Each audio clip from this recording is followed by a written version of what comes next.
Moments ago, Goldman Sachs cut its odds of a U.S. recession to 35%, citing Trump's temporary truce with China. That's good news. The Wall Street Bank had previously estimated a 45% chance of a U.S. recession.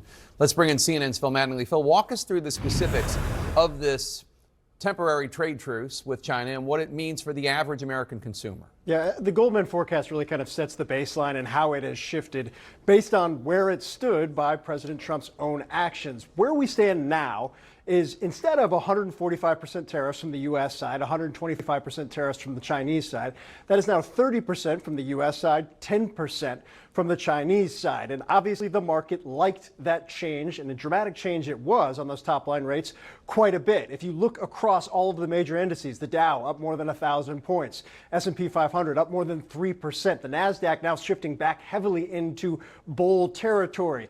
That reaction was significant. But it's important to note that while the baseline may have shifted, that shift includes tariffs that are still at a very high level. In fact, when you look at where those rates currently stand, well, in January of 2025, before the Trump administration took office, the overall tariff rate was around 2.4%. In April, at the height post-Liberation Day, as the president called it, 28%. Where they stand now, still 17.8%, roughly 15% higher than they were before President Trump took office. That is still very high, and that's still going to have an impact on consumers.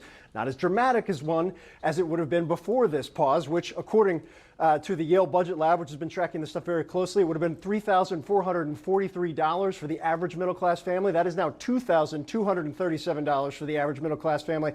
That is not nothing, Jake.